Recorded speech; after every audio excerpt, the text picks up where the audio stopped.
Okay, I'd like to call the Vernon Hills Village Board meeting to order. Roll call, please. President Byrne. Here. Trustees Hebda. Schultz. Here. Marquardt. Here. Cook. Here. Schwartz. Here. Williams. Here. Yeah, would everybody please stand for the Pledge of Allegiance? Oh, thank you. Okay. I pledge allegiance to the flag of the United States of America and to the republic for which it stands, one nation, under God, indivisible, with liberty and justice for all. Okay.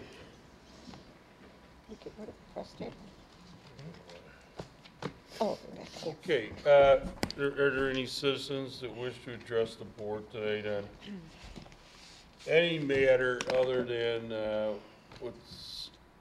if it's on committee of the whole, we'll call on you then. If you got something new and exciting, you know. It's gonna be one of those nights, isn't it? No, I don't know. You know, I had a crazy day, so if anybody wants to speak now, that's great. If not, okay. Official reports, village manager, Calvin. Thank you, Your Honor. I would like to request a special meeting to be held on February 10th to talk about the proposed FY15-16 capital improvement program. This would be a special committee of the whole meeting, and what we'd like to do is just go over the outline of the plan, the priority list of improvements proposed for the upcoming budget, and then also talk a little bit about the 5-year plan, which we're working on right now, going forward. So if you all are available on the 10th, start at 7 o'clock and we'll go as long as we need to, if that's okay. I talked to Trustee Hebda today. She is available for that meeting. Okay. So. And I will not be available. It's a committee of the whole. What is it? It's a Tuesday. Yes. Correct. Okay. It's a Tuesday. All right, well, whoever can be here Yes. can be here. I'll be here. So We'll soldier forward. okay, we'll go ahead and we'll set it up. We'll pass out the books next on the 3rd, so Dave will have a present for you that evening. So. Okay. All right. Next item is the omnibus vote agenda. Is there approval of items A through? Sorry to tell you, but I'm sorry. I can't Oh, God. Q.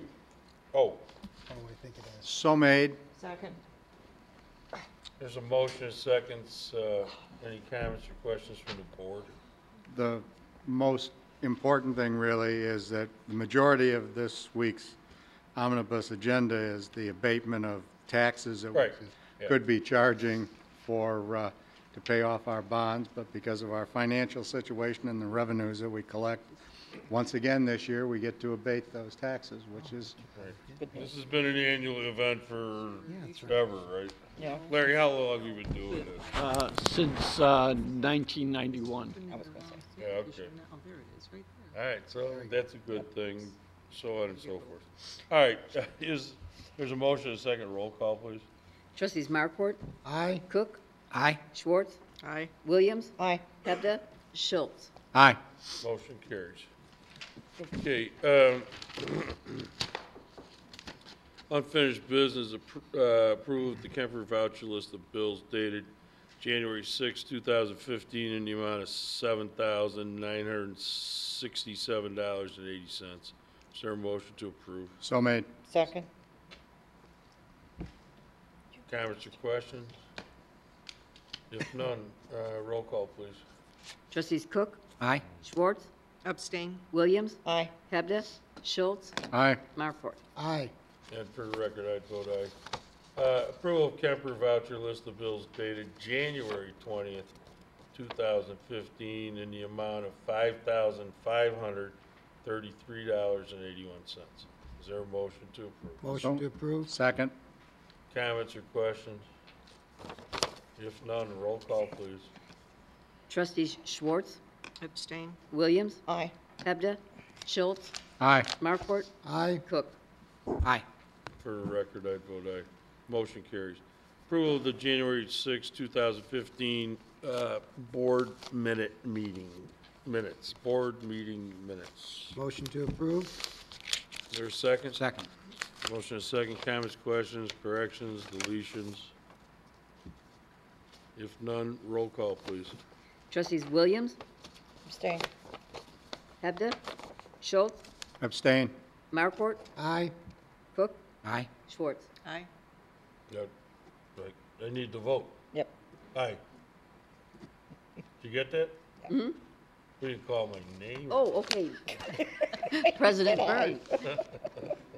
Well, you should call. You gonna call me now? President Byrne. Okay, aye. Ooh, he's Okay, touchy. motion carries. All right, new business or communication come before the board.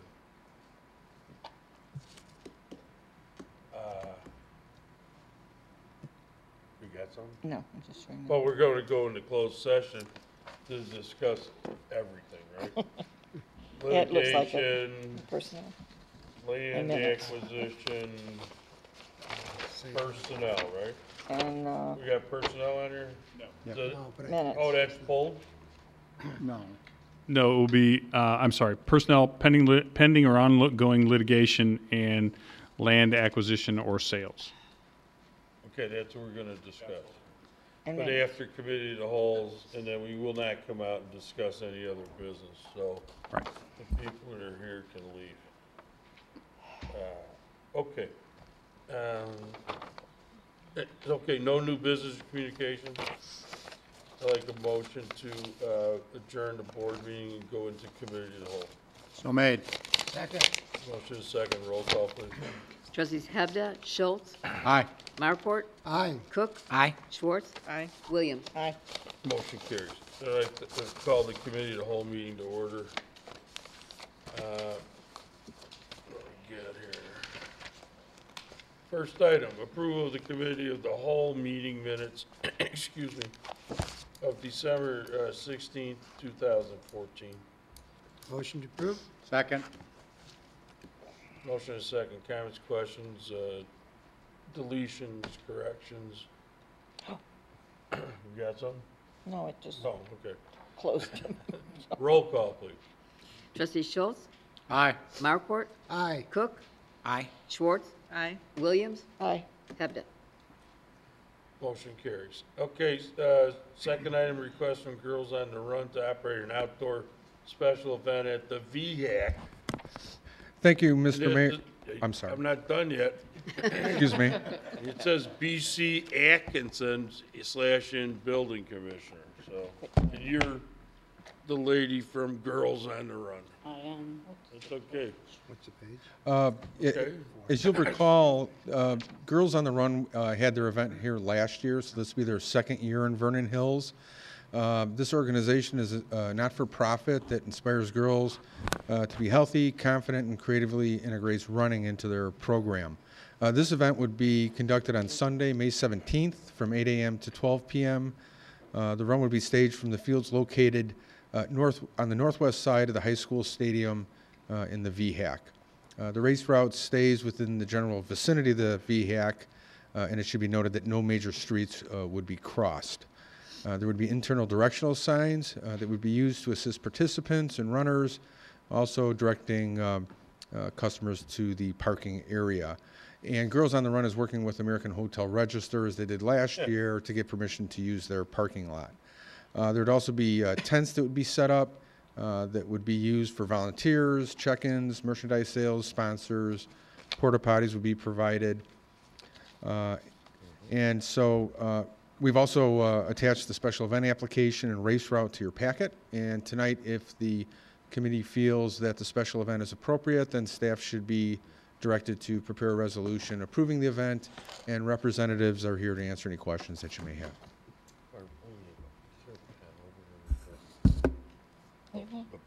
Oh, That's what it looked like we're gonna. there's none in there, but here, I'm sorry. do this You one. go ahead. I do have a question. Do you guys have any questions? Are you the same lady that ran it last year? I am not. No, Corinne is actually the woman who ran it last year. She's been promoted in our organization And I just started with Girls on the Run at the beginning of September, so. Well, just for the board's info, my former company that I worked for, we did the busing for that event last year. And I have to tell you, it was very well organized, and it came off without a hitch. Awesome. So if you're doing it the same way this year, I don't have a problem with doing it again. That's our We plan. want some airtime, you know, Yeah, that's, to talk. Do I want some Oh, that's airtime? why you're standing Yeah, there. well, we're really thankful. I mean, like I said, I wasn't here last spring, but from everyone that I've heard and all the feedback, it was a fantastic event. We loved using your facility. We're thankful to even be here talking with you guys. We would really love to host it here. It was a great fit for our girls. Everyone really enjoyed the site and the course. Yeah, it's a Okay. great organization. well, I will push for a motion. Yeah, so is there a motion to approve? Motion to approve. Second? Motion second, trustee Schwartz. Well, You on this? No, it was trustee Schultz. Oh, trustee Schultz. just- He got an S. Oh, he gave it an S. Need new glasses there, boss. I know, I'm not doing so good. My question really was, how many girls did you have last year? How many do you plan to have this year? And I'm assuming from what Trustee Williams said that traffic wasn't an issue, Chief, and, okay. So last year, we had a total of 1,600 girls, a little over 1,600 girls that participated. We had a total of about 2,000 public participants. We had 900 spectators, so it brought us to a grand total of about 4,900. And this year, we're anticipating around 4,000 probably. So, yeah, Okay, Okay, thank you. awesome. Go ahead and. so we got a motion Yes, And a make second. motion. and a second. You Awesome. want to say anything else? You can promote it again. You got airtime, that's right. That's okay. No? That's okay. Good. Okay, I'm done encouraging you. Roll call. Trustees Markwart, Aye. Cook, Aye. Schwartz, Aye. Williams, Aye, Hebda, Schultz. Aye. Motion carries. great. Okay. Have a good event. Oh, yeah, yeah. Okay. Next item is request from Jacobs Companies for development identification sign at Poets Corner, 1011 Greenleaf Drive, and this is BC/Building Commissioner Atkinson. Thank you, Mr. Mayor. Representatives of Jacobs Companies are here, and they can answer any questions you have, but I can give you a brief overview. This sign would be located at the entrance to the subdivision. It would be at the southeast corner of Green Meadow and Greenleaf Drive. The minimum required setback of 15 feet would be maintained to all property lines. The proposed height is 4.63 feet above grade, and the size is 24 square feet. That's excluding the decorative columns. The sign base and columns are made of cultured stone, and the panel is sandblasted with a stucco texture. Landscaping is proposed at the base of the sign, and that would be subject to review and approval by the village's landscape technician. The original ordinance approving this subdivision, which is a 16-unit townhome development, just to remind the board, that ordinance is 2006-019. That did not include approval of any signage. So an amendment to this ordinance is therefore required to allow the development identification sign.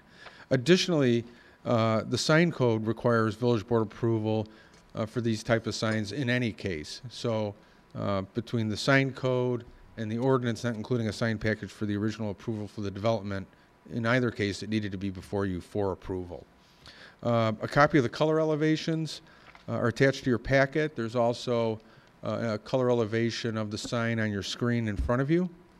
And for tonight, if the board feels that the development identification sign is appropriate, then a motion directing staff to prepare an ordinance amending ordinance 2006-019 as amended, approving the sign in accordance with section 19-3C7C of the sign code is recommended, subject to the conditions outlined in your packet. And again, Keith Jacobs is here to answer any questions that you might have.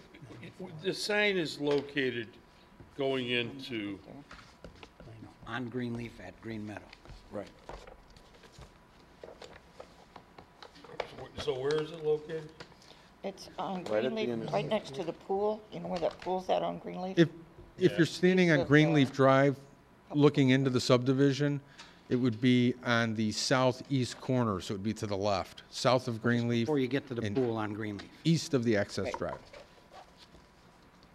Okay. I know trustee Cook has a light on. Yeah, there's a reason there was no sign on the original project, and that's because I would have had to vote against the whole project. This is extremely out of character for that neighborhood, for as few homes as you've got. There are probably another 10 or 12 different homeowner associations in that general area. And if we put this up, then we could put 5 or 6 up on Hawthorn Parkway, 4 or 5 more on Greenleaf, 4 or 5 more on Indianwood.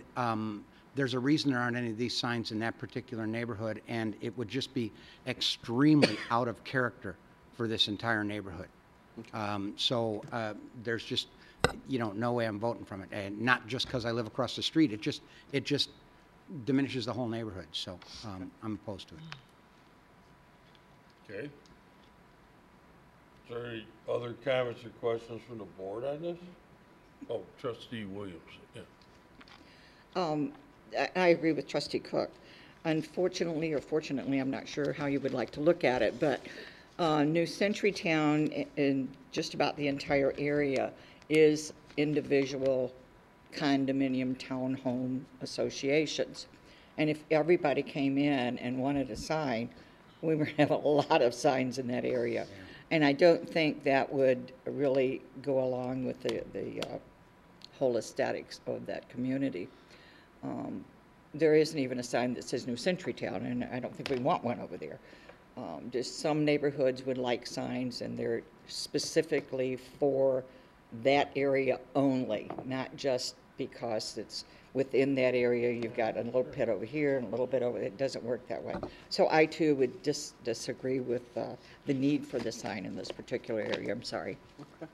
Thank you. Trustee Cook? Yeah, the one other additional thing is, since you do only have the one street, Green Meadow, all people need to tell their friends when they're looking for it is you're looking for the corner of Greenleaf and Green Meadow, and so there's really no, I mean, I don't see anybody having any trouble finding, that particular subdivision within New Century Town. Well, is this a sign you want to put up after this is done? That's the same, yeah. It's been asked for by the homeowners who are already living out there. There's some demarcation. Yeah, okay, well. So we'll put it up, we only have 3 left. Yeah, okay. Trustee Schultz? I don't have a problem with your sign. I do have a problem with the by the Jacobs Company LLC. You'll be gone at some point, after you sell the last 3, and don't need to give you, Free advertising in forever. perpetuity? Thank you. We could take Couldn't that have off. said it better myself, sir. That's not a, Because I am a big proponent. Now, Trustee Williams said that there were 5 distinct areas. Did that? Just Hawthorn. Okay. Does that? Then you've got 2 Right. different ones on, or 3 actually, on Indianwood. Yeah.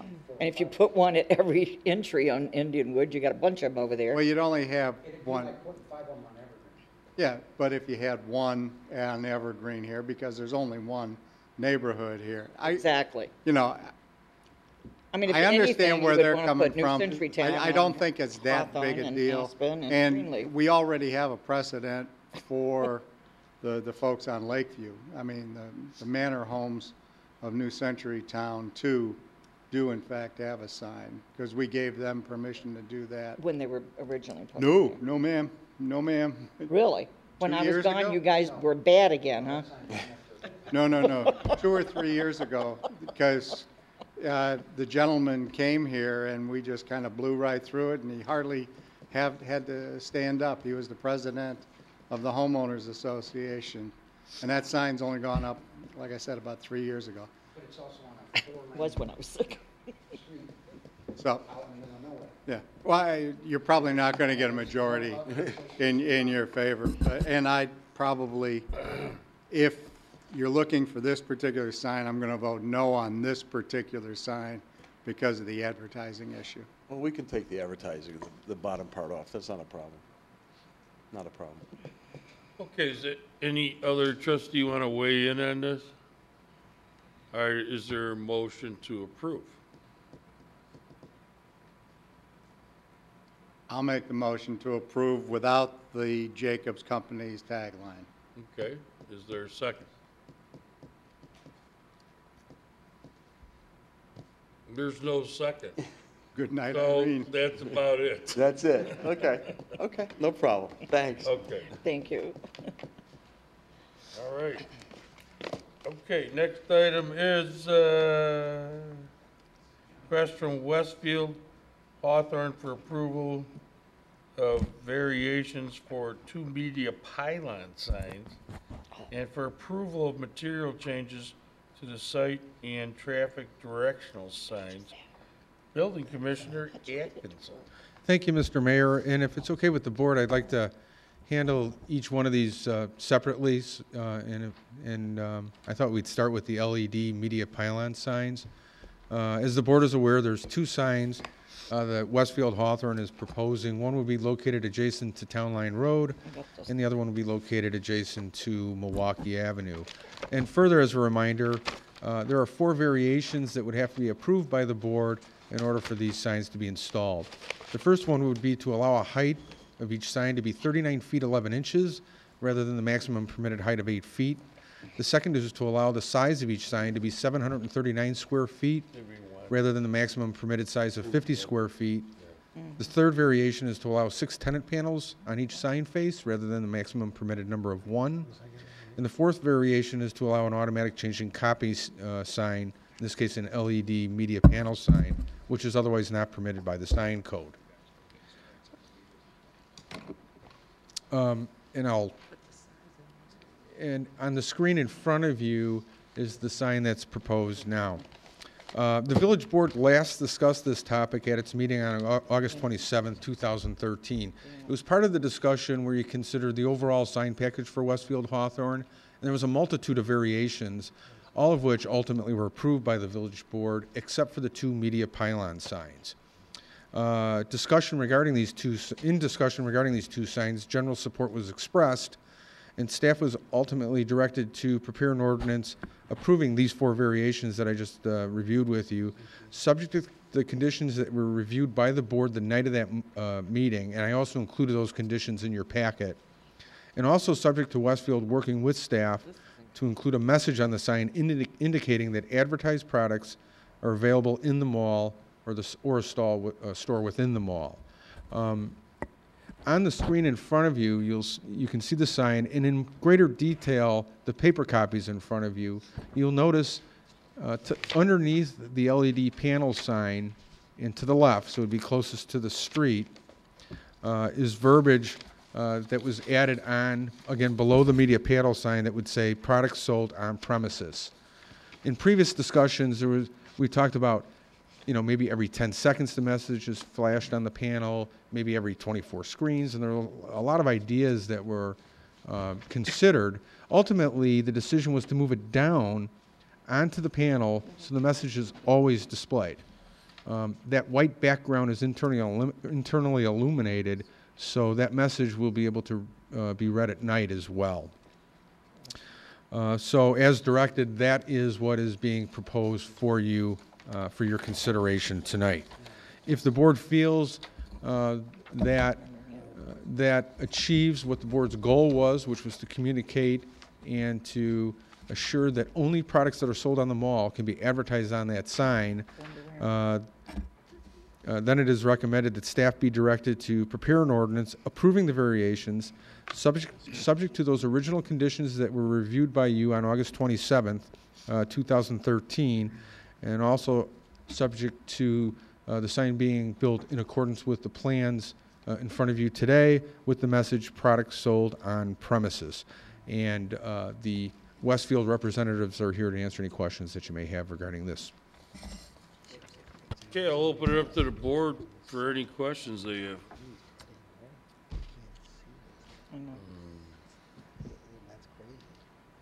Trustee Schultz. Is it possible to make them all caps, the 5-inch letters, products sold on premises? Just to make it, yes, it is. might make it a little easier to read. There was a question in how big that is. This is in lowercase. If I can just open this up. Yeah, well, according to your drawing, it's 5 inches. I thought it would help to see, that's it in lowercase. So it's not a small note No. by any means, but You're going to put that on the sign? That's what Big that, sign. that's what that this looks is, like. and in caps it would be larger. And Yeah, yeah, a little bit, yeah. That's the actual size. Well, but, gotcha. So how many inches is that? That's 5 inches. Height. And that's what we're planning to do. That's what some of it's going to How about the, So it's visible. what was the width? I mean, we're making do this and this thing. Well, I don't think you're gonna put that on there.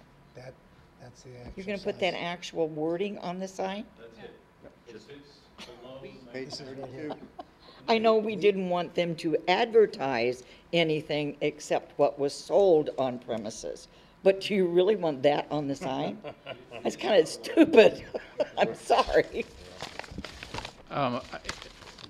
What does that mean? They can sneak one in on us if we don't have that I on there? don't think so. Well, I think it's probably requiring it generated out of his chairs.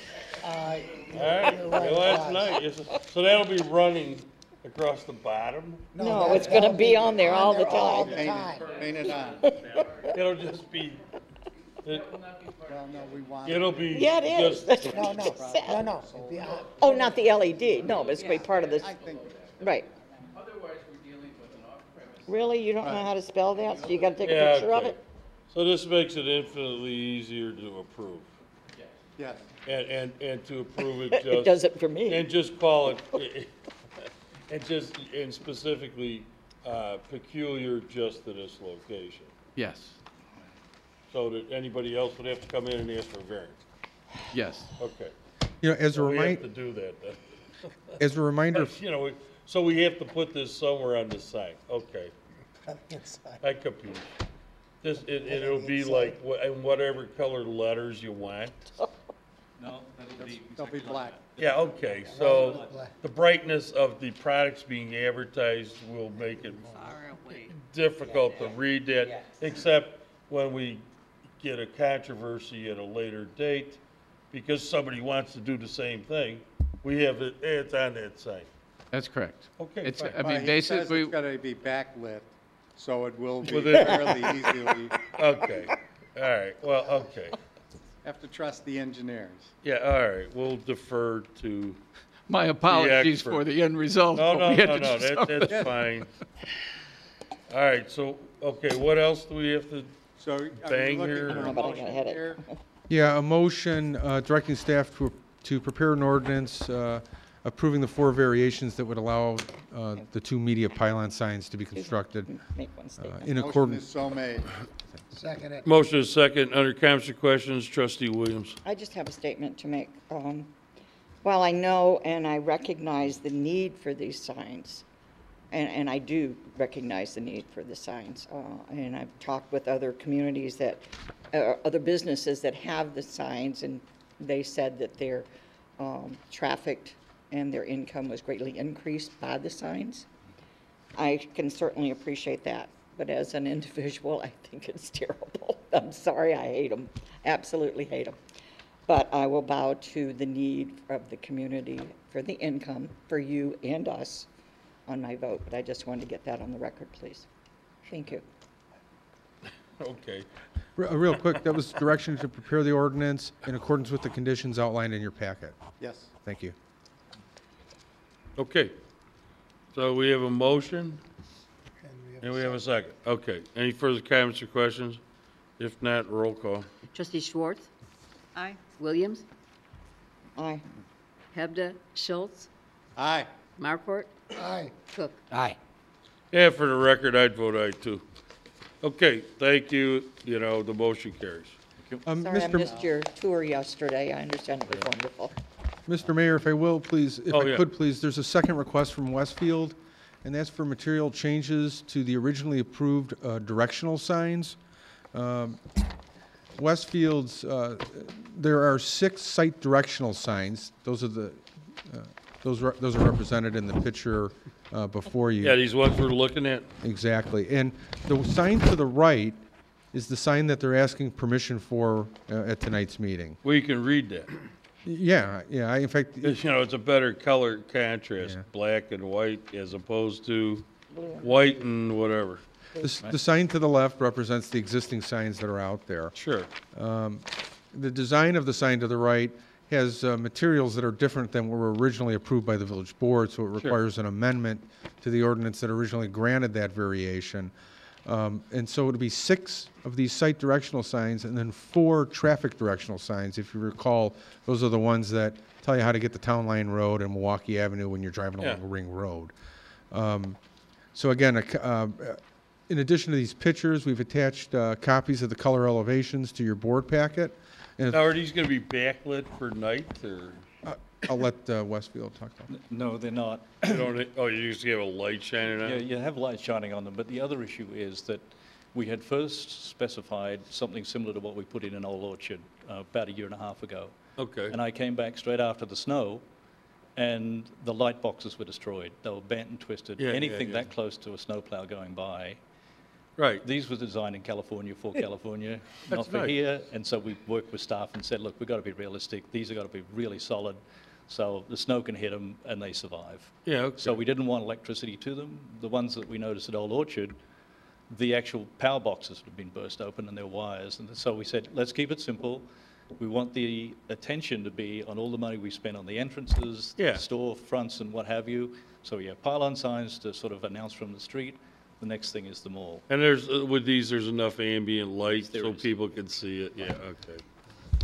All right, fine.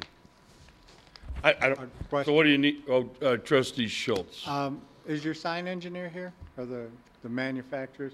Because I have a question more for them, because I was told in campaigning 101 that you're supposed to have white on a dark color to draw attention and be able to quickly obtain the information you need, i.e. most of your campaign lawn signs you see around Right. are white on red, white on blue, yellow on black, whatever.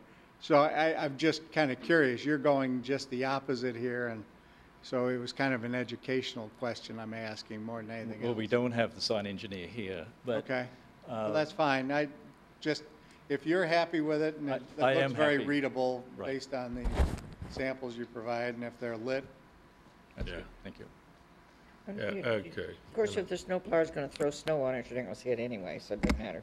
Yeah. Well, it's your snowplower, Exactly. not us, right? On the ring road, we don't plow there. It's theirs. So, you know, you gotta Go out and beat 'em up. lay down the law. It's, laying down the law is practical. If you put a sign up that really wasn't suited for the climate, I think it's our mistake, and that's why we're back tonight. Yeah, okay, fine. It's nice to hear developer types do mea culpas, you know? All right, what else? We gotta vote on this one? For this one, if the board feels the signs are appropriate or the changes, then staff should be directed to prepare an ordinance amending ordinance 2013-014, approving the design changes in accordance with the plans that are presented tonight and also in accordance with the conditions outlined in your packet. motion is so made. Second. Motion is second. Further comments or questions? Was it the height? The height was how, I'm sorry. Uh, The difference in the two signs, the heights of them. In the, in Is it the the same directional height? signs, The one that you had up and the one that you want to put up? same height. Same height, thank you. Is that right, Building Commissioner Atkinson? That is correct. Thank you. And it's represented in the picture, and we'll make sure that happens with all the additional signs as well. Okay. Any other comments or questions? If none, roll call, please. Trustees Williams, Aye. Hebda, Schultz, Aye. Marport, Aye. Cook, Aye. Schwartz. Aye. Motion carries. Anything else? That's it. Thank you very much. Okay. Thank you. Take care. Thank you. Okay.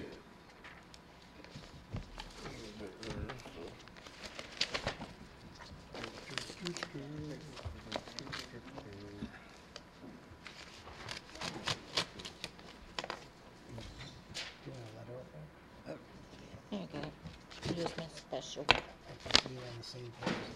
No, it won't. It's just kind of stuck there. Oh, Okay, request from, nope, Route 53, 120, BRAC draft. Public Works Director, Village Engineer Brown. How did it go today? Things went very well today. Really? So we know that this is a project that's near and dear to our village board, Route 53 120 expansion. We have with us Lake County Chairman or Lake County President Aaron Lawler to help answer questions. And as he walks up to the presentation altar, just wanted to give a brief overview of the project. Today we had our 10th meeting for the Finance Committee, and we anticipate potentially one more. The Finance Committee will wrap up the draft report that we have presented to our village board. We're looking to present this to the tollway on or about February 26th. And then there's another committee that's still working, and that's the Land Use Committee, and they hope to wrap things up somewhere in the June timeframe. But Aaron Lawler is here to help answer any questions you may have. Well, Aaron, did everything pass as was reported in the Herald this morning? Well, today we had a discussion. This was, I think, the second time where the full committee had really gone through all of the different funding options. So as Dave mentioned, there's two things at play here. We've got the Finance Committee's work. That's all of your mayors. We have some environmental, business, and other leaders there. And they're really looking at local funding options as well as how we're going to pay for the overall package. And then the other thing is our land use planning process, and that's really working to balance development and land preservation.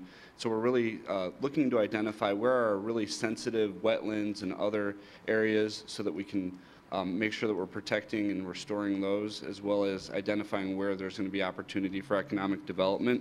That's really coming down, the financing plan is supporting what is now a $2.3 to $2.5 billion project.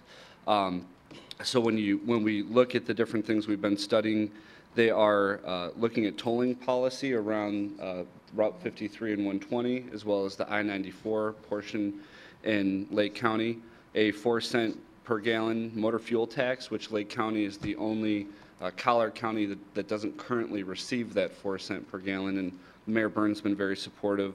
And we're also looking at a new concept called value capture, which is where you take the additional increment. So we're going to have all this land along the Route 53 corridor that really stands to gain in value. So you're capturing a portion of that increased increment and then using those proceeds to fund a portion of the project. What we see in that area is a unique opportunity to take a very local revenue source and pay for a very local need, which is the Environmental Stewardship Fund that's been identified in the Blue Ribbon report. This will help us both preserve land, do trail connections, other types of enhancements that will really benefit the county. So if you have any questions, I'd be happy to answer. So the last one addresses the 1 mile, 2 mile, distances from.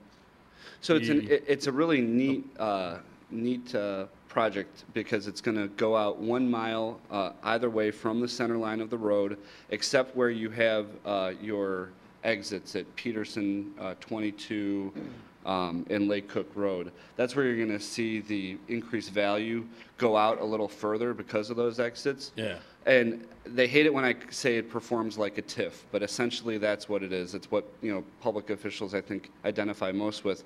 We're only focusing on new commercial. So existing and new residential would be outside of this. Existing commercial would be outside of this. We want to make sure the schools are made whole for any additional residential impact. So 75% of the increased increment would go back to the taxing bodies. We're only using 25% of it to fund the project. Sure. For how long a period? We're still looking at that. I think we're going to have to mirror TIF legislation. This is a new way of funding roads in Illinois. It's been done in Texas, Maryland, and a couple other states. So we have to really identify if it's going to be a 20-year term or what, but we'll be working that out. Well, and the thing, like on the 4 cent the gallon tax, I mean, it's not all going to this project. Exactly. And that's fine. You know, I mean, it's just going to go to, the county, and you can use it wherever. I think we've been very fortunate with the 1/4% sales tax that we got a few years ago, it's allowed us to have very robust road programs, but we have to remember that we have a significant backlog because we have not had that 4 cent per gallon motor fuel tax. We see that we would use half of it to fund the 53 project and use the other half to implement the Route 41 corridor plan. We have tremendous problems with Route 41, many safety issues, and so with IDOT not having a funding source, we see that this is an opportunity to fund another important project. It also gives us regional parity around the county. Yeah. Now, you know, with the 4 cent, will that call for just our state legislators to sponsor and get the state legislator to put in of the county of Lake? Yep. So who's going to be our standard bearer on that one? Well, well, two things there. It just doesn't have to go to referendum. Correct. It does not have to go to referendum. It's actually one of the only places in Illinois law where you actually see counties named out instead of using a population class. Right. So all we're asking is that they insert the word lake right in between DuPage, Kane, and Right. Henry. So that's really, but as far as who's going to be our standard bearer, what we really need is to wrap up the work of the Finance Committee so that we're able to move a recommendation to the Tollway Board.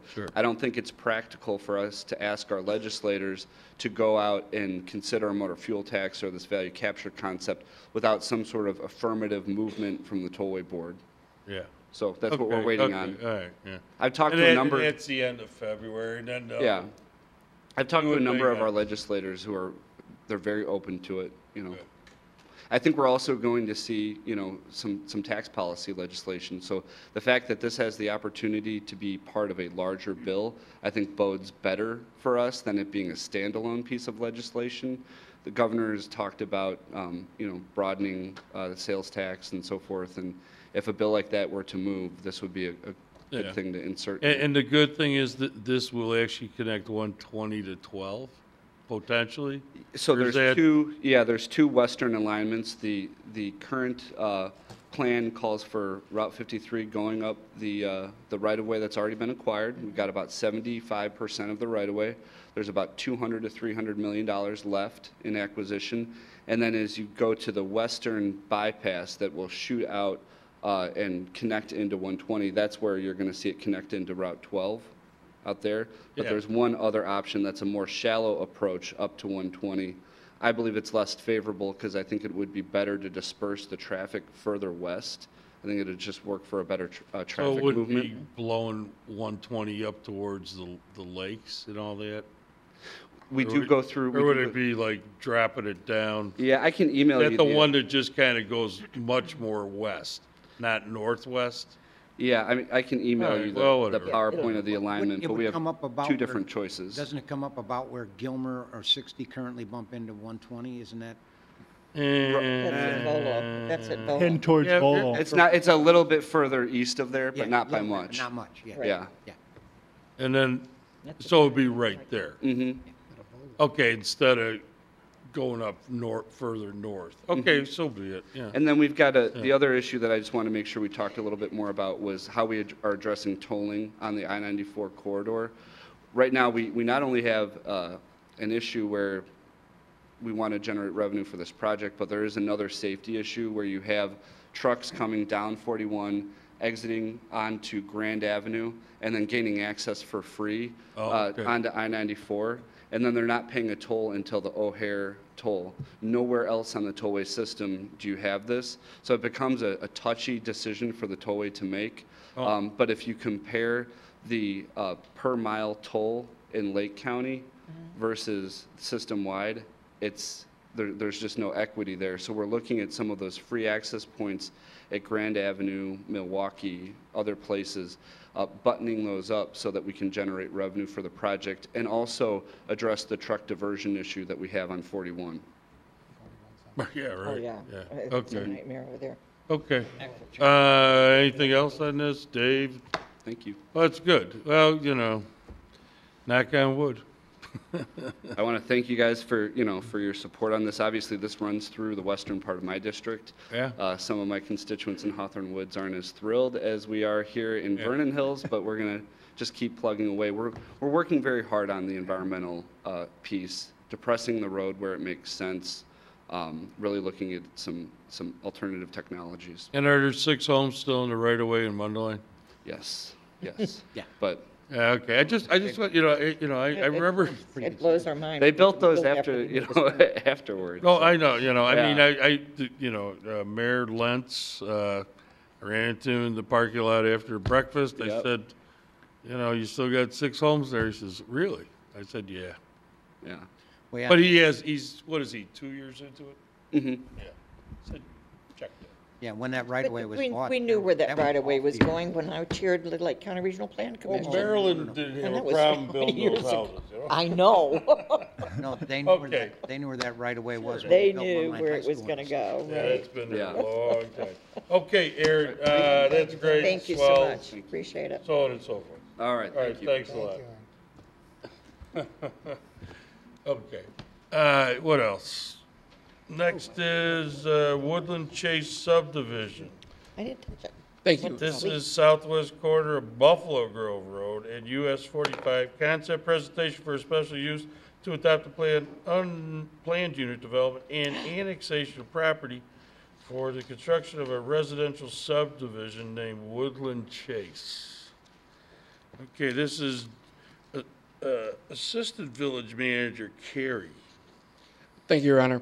Representatives from SA Vernon Land Partners are here to discuss their subdivision Woodland Chase. As it was stated, it's located on the southwest corner of Route 45 and Buffalo Grove Road. It's currently, the 32-acre site is an assemblage of 3 separate properties that's currently in unincorporated Lake County. So this would require an annexation as well as a rezoning and as a special use as a planned unit development. It should be noted that in 2012, the village's comprehensive land use plan cited future land use in unincorporated village property or unincorporated property adjacent to the village's borders. Yeah. This property was looked to be single-family detached homes. That is exactly what they're proposing here with 57 lots with 56 homes, with the lots averaging 7,500 square feet in size, with access off of both Route 45 and Buffalo Grove Road. Yeah, and then within the subdivision would be a lot of land preservation of trees and such, and land banking and some Correct. Pathways and. Correct. The title Woodland Chase is done purposely to make sure that each lot has a good woodland view, as well as maintaining the aesthetics of the existing trees that are in good order. The petitioner is here to give a brief summary of and present their findings. If the committee of the whole does feel this use is appropriate, they should be directed to begin the technical review process before the Planning and Zoning Commission at a public hearing at a date to be determined. Okay, who's here? Presentation author time. Good evening, ladies and gentlemen. My name is Rick Swanson. I'm the president of RM Swanson Architects. We're located in Lake Forest, Illinois. And Joe, are you going to be the, okay, good. That makes my job easier. Project location, total assembled properties, 32 acres. Indian Creek runs through the south boundary. The south 12.8 acres is high-quality woodland wetland, which we will enhance, as you mentioned, Mr. President, and preserve. Project summary, the proposed master plan is the resulting assemblage of 3 key parcels. Collective properties are in Lake County and will require annexation, as Joe mentioned earlier, into the village. The total gross acreage is 32 acres. All existing structures will be demolished, and IDOT controls access to Route 45, and Lake County DOT controls access to Buffalo Grove Road. And if I'd like to stay on this slide for just a moment, Joe, if I may. I've got Jim Martin with me this evening. He and I have a strategic alliance on the master development of this property. We'll control the Cicelo property and the Condesic property, and Mr. Martin is working with our group to create a master plan for the development. Thank you. Well, I was just going to say too, you can go back to that, picture here. I mean, clearly, the Cicelo property is on, you want to call it Prairie, you want to call it Buffalo Grove Road, and then, the Conocheck and Cicelo property that's on an angle is Route 45, and then Martin's property's landlocked. To a certain extent, right now it's a single-family lot, but as a Well, result, I mean, yeah, yeah. he can 'Cause build there's a house, for everybody's edification, there's a house there, right? that Well, I don't think there's a house on Mr. Martin's No, property. no, and I'm not saying his property, Cicelo. It's I right mean, here. Yes. Kind Oh, of you're white. talking about the one on the I'm corner? calling the white here. There is a No, house. it's down, you're not showing the creek on this, but there's a house there. Yeah, there is a house. Yeah, there is some slides up ahead that we'll be able to show, Yeah. but there is a house and it Okay. will be demolished, So, as will the houses on the Conoceck Oh, property. there's a house that people live in. Right here. I don't think anybody's living in the house on the Cicelo property. No, the one that's closest to the creek. He's talking Oh. about You the need to go a two-story few house pages that's on- forward. Right. Right, why don't we get to the next Before you slide, leave Joe? this, just because I think this best describes it. You know. Correct me if I'm wrong, doesn't the school district line run along that border between the Martin and Conoceck? It does. It runs just above where the Conoceck line is. It's hard to, I need a laser to point it out more 'Cause precisely. I just wanted to point out, because I'm going to come back to that with a question later Sure. about dealing with the two school districts. For your information, Trustee Cook, there are approximately 17 lots on the Hawthorn Community Consolidated and approximately 35 lots in the Lincolnshire Prairie View Elementary School District. The objectives are to develop a community that embraces the aesthetic character of the village and respects the natural woodland appeal of the site. We work to assemble all available adjacent parcels and create a more congruous master plan as opposed to spot planning of the individual parcels. We're offering housing product that is relevant to today's consumer. The site plan is, as presented, proposed roadways will be constructed to village standards with publicly dedicated right-of-ways, monumental entrances, entrance points at Route 45 and Buffalo Grove Road. There is adequate sewer and water provided to the site. Existing mature woodlands will be preserved along Route 45 and Buffalo Grove Road. The comprehensive plan, as Joe pointed out earlier, is defined on this property as R2, which is, and correct me if I'm wrong, Joe, 2 lots per acre. All lots will average 7,500 square feet and have a direct view of preserved areas. We're currently proposing 57 lots, single-family lots on 32 acres of property. And lastly, the proposed detention ponds will hold water and be maintained by an HOA. The architecture, we're proposing, the homes will average between 3,200 and 3,800 square feet with 2 and 3 car garages. Proposed homes will be designed in traditional styles that embrace historically correct vernaculars, including Craftsman, Shingle, New England, and European country. The aesthetic character of the neighborhood will be cohesive and be strictly controlled through design covenants. The current trend is for smaller homes with higher quality amenities. And these are examples of the kinds of homes that we hope to present and build here. Naturally, that will be a work in process, but what we wanted to show you tonight is sort of the level of quality that we do hope to provide if we're approved for this project. And as I promised it would be, brief. I'm ready for any questions or comments that board members might have. What subdivisions have you completed over the years and or subdivisions that anybody on this board can go look at?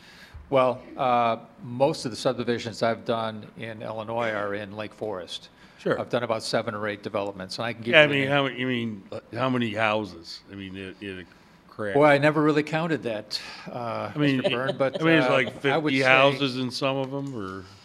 I did Evergreen Subdivision, that was 57 acre and a half lots. I Right. did Windridge Subdivision, that was 24. I did Everett Farms, which I would encourage you to visit. That's the more current one. That was 24 lots. Where's that at? It's off of Telegraph Road in Lake Forest, just on the border of Bannockburn and Lake What, Forest. has it been done in the last 10 years, or? Oh, yeah. In fact, over the last 30 years, I've done No, development. no, no, I mean, the one up. That was the last, I would say, it's about the last 12 to 15 Yeah, years. sure. But it's Yeah, recent that's enough. all right. Well, you know, I mean, okay, not to beat a dead horse here, but, you know, ingress and egress, how are you getting in and out of this place? Well, I'm going What's to leave that changed to the... since we've sat down and talked? No, we have talked about it. You're correct. Oh, no, you and I have That's- talked, and, you know, we talked to your partner over there, and. Right. So how do you get in and out of this place? Well, right now, we have had, the only conversation we've had is with Lake County DOT. And they've indicated that they're okay with us accessing as long as we provide a right in and a right out at that point. On what road? On Buffalo Grove Road. On Yeah, Route okay. 45, I'm not here to tell you that we've had conversations with IDOT, and we Right. naturally know that we will have to. So that's gonna be a right turn, right out. That's, So- you're almost certainly correct, yes. Okay. All right, so you can live with that. Yes. All right. Okay, I'll open it up to trustee Williams. When you blow up the subdivision map, there's, in the middle of the detention pond, there's a black line that shoots up into lot 20 Yes. and then comes back. What is that? That's a small finger of the wetland that shoots up into that area. We would be mitigating that on site. You see that To the larger, detention pond that you're putting in? pardon me? Due to that detention pond? Due to the detention pond. But you'll see that there's a dark patch just below the pond. Yes. That's actually not wetland. Oh. And so what we're going to do is work with the Corps of Engineers to create. mitigate and enhance and create and do all the wonderful things that you do with them. Very good, very good. Okay, okay, what issue or issues are created by the house that, you know, obviously is there, it's not going away, it's a very nice house. Is that going to affect any kind of drainage issues on your property? Well, as you know, it's really, the burden's on us to not create any drainage problems onto adjacent properties. But what we will do is we'll work with our engineers, as we always do, to make sure that we don't increase. And usually we're burdened with the process of actually reducing the amount of water or actually mitigating some of the water that goes onto other property. I let the engineering, the math and science work that out, Mr. President. Do you need any easement? For drainage? No. No, because we've got about a 40-foot separation between their property and our first lot. So that gives us a little bit of latitude there. Okay, so principally, all the drainage for all these houses is going to go into the pond. Ultimately, yes. And then what's its route to the creek? What we will have to do is work with the Corps of Engineers to, it may be natural drainage on and through, but most likely it will be direct drainage into that through a force main or some kind of a drainage tile that runs into the river. Are you aware of this, Dave? Well, Dave, what have you been doing? He's waiting for it to come in. You want to speak to that one? Or is this under technical review? As I'm sorry if I'm getting quasi-technical here. As this is only a concept review, none Yeah, of these I know. details have been shared with us. In terms of how you outfall a detention pond, typically you would have not a force main, but a storm sewer outfall. Right. Yeah. Force main's kind of pricey anyway, right? And not appropriate at this time. But as he said, he would leave that up to the technicals. All right, okay, well, I'll be Thank you quiet for for bailing at me out, least by the way, Mr. 30 Brown. seconds. No, Go that's ahead. all Any other, trustee Markwart? Just looking at price structures on the homes? I've been asked this for every project I've ever done, and I'm always wrong, but to the good side. I will tell you that the market is telling us that the houses will be in the 7s, high 6s, and mid 9s. But I would say that realistically, I believe that we'll be in the high 7s and mid 8s before it's all done. Now, you can remember I said that because I've been wrong every time, and it's always been higher. These all one-level houses? There'll be 2-story homes. Any ranch type homes? Well, actually, yes. We are designing some ranch homes, or at least houses that have master bedrooms on the first floor. That's becoming very popular. Okay. Anyway, I'll open, Trustee Williams again. Oh, I'm sorry. I don't know if you said it or not, and if you did, I missed it, and I apologize. Do you have an average, or maybe you want to give them all, of the square footage of the homes? Yeah, I did offer. It's 3,200 to approximately, I think I had 3,700 or 3,800 in there. That's what I thought I read, but I wasn't sure. Thank you. Right. Thank you. Other than that, anybody else want to comment? Okay, Trustee Schultz. The only comment I've got really relates to kind of what the mayor touched on, which was the egress in and out. I mean, we made the Oaks acquire some land to give them a way to get out to a control, to a signal off of Milwaukee via the corporate woods. There's no real option to do that here. I mean, that's why it would have been nice if you would have been able to get the neighbor to acquiesce and sell to you the existing home, because that you might be far enough away from the intersection there. And I'm not sure, Dave. I mean, does that have any bearing on a full, in and out entrance? Right. I think Lake County would be more receptive to allowing a full access if it did align with River Grove. South? Yeah. If it aligned with River Grove, they may allow full access. And that's what the home would do. Right. There is. Yes. But what about connecting to somehow, some way to the cemetery driveway or something? Other conversations with the cemetery as far as trying to find another access? Are there, cemetery plots there that are already sold? There certainly is a roadway that we're looking at. If you're looking at an access point, if it doesn't work on Buffalo Grove Road, you could look to Route 45, and is there potential to move a connection point further west of? But how many feet would that move it even to their driveway? Well, if you look at the map there and you see where the cemetery roadway is, they may allow a full access at that point. You would have to make sure you had a dedicated left turn into the site and deceleration. But how's that affected if and when, and it's not going to happen overnight, if, 45 was wide, would that change that? Then it would be forced to be a right in, right out. So it could change? It could change. Okay. But since that's not going to happen overnight, that's an alternative.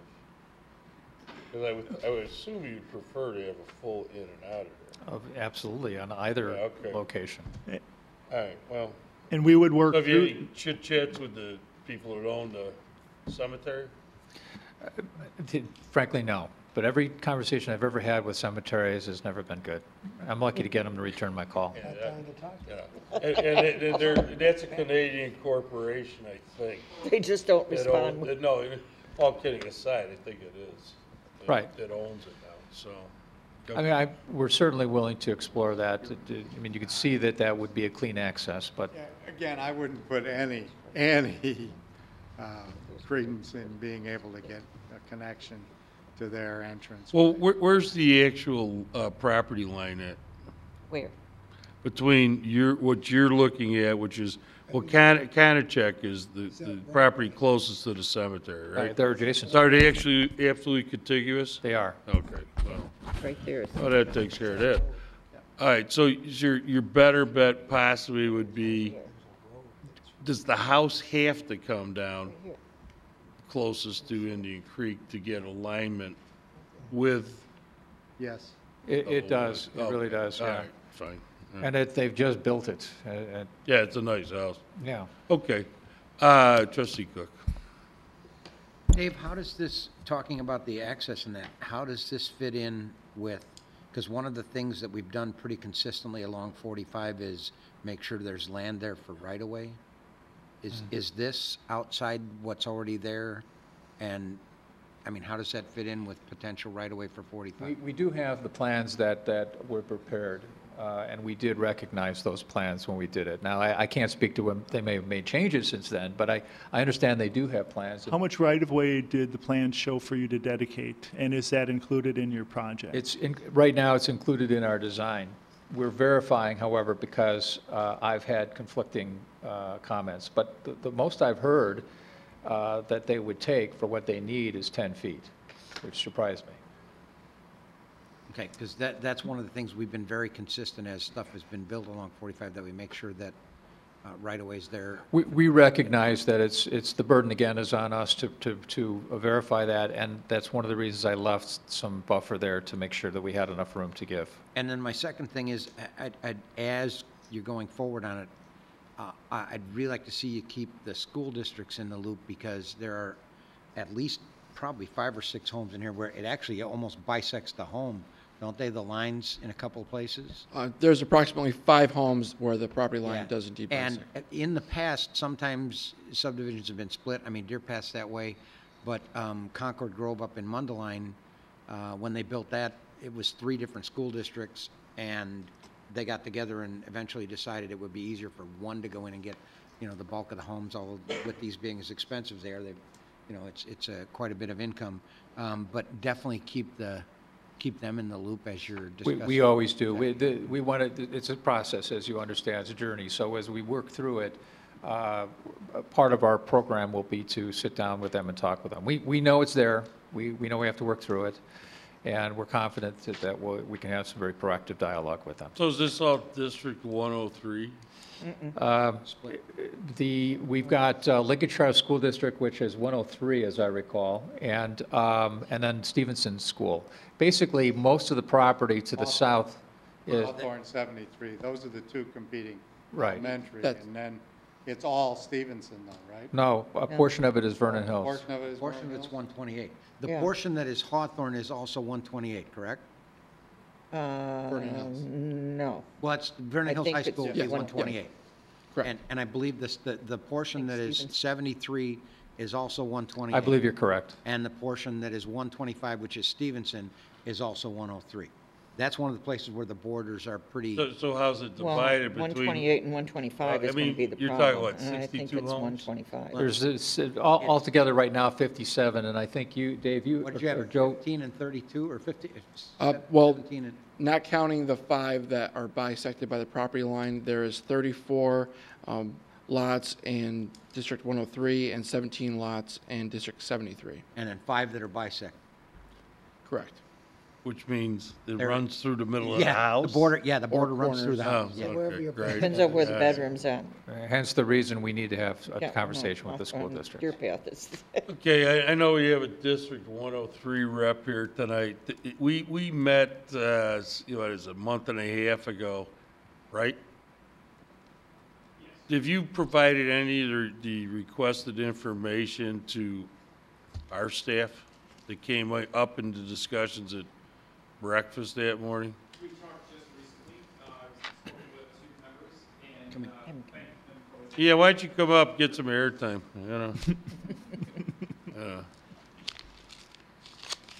Scott Warren, Superintendent of District 103. I appreciate you having this meeting and able to see the plans. I appreciate that. I've met with John and I met with Joe, or we talked on the phone regarding the plans, and we've talked and we're looking forward to having continued conversations regarding this development.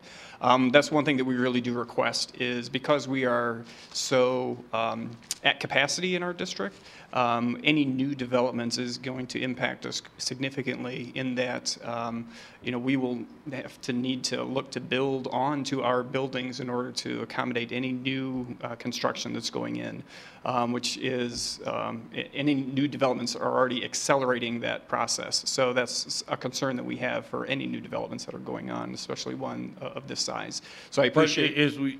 Going back to when we met, we have firm numbers, obviously, coming out of the TIF district. You do. I'm sorry, out of the TIF district or out of this new No, out of the subdivision? TIF district that has been in operation for years now. Correct. So you know how many children are coming out of the townhomes and the 2 apartment buildings. Out of the current, correct, we do know Well, that. and that's been shared with, Yes. oh, has that been shared, Jen? Okay, great.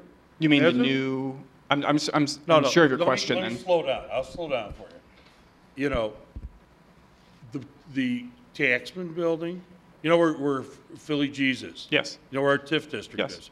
You know people live there. Correct. There's 2 large high-rise buildings. Correct. How many people are coming out of the 2 high-rise buildings, which are quote-unquote apartments? Correct. And the townhomes? Because that's your district. I don't have that exact number. Well, then you need to give that to staff before you hit the panic button, okay? Well, I'm not. I need you to, well, no, you need, Well, because, what we're looking for is No, the students that you want them to give Really? us the students that are coming out of it. Yes, Yeah, okay. because we've Yep. done some pretty hard time on that, right? As far as how many kids The come out income of that the are coming out of the multifamily district compared to versus the number of kids. single-family. Okay, we need that, and we needed it 2 months ago. Not a problem. I don't. Well, you know, Well, I'll absolutely give that to you. You'd be able to just boom, you know? So what I'm asking is, as new developments are going in, Right. that we're sitting down as part of that conversation. I understand that, but I would like to know what's impacting your school now from those developments. I'll be happy to provide that to John. I'll give that right away. And If that was haven't already, something we I'll asked make sure we give that. for a while ago. Sure, not a problem. So, and when I say panic button, let's not hit the panic button, because maybe you're gonna be surprised, and we'll be surprised if the number of children that are already coming out of these multifamily developments. What? In a good way. The Or potentially in a bad way. that We it would might love to know the number. I'd be happy to provide that for you. Not a problem. I'll do I that. mean, that's important, The isn't it? one What if point the that buildings don't generate any kids? these new homes that wouldn't generate I'm any not students, talking homes. right? I'm talking the existing. Which we already do have students. I'll get that number for you. It's not a problem. I'll be happy. All it is in our TIF district now, there's existing buildings there that are full and have been full for years. Right, but as a general rule, this type of development would generate a few more kids than a high-end apartment building would. Historically speaking, anyway, that's generally what it's done.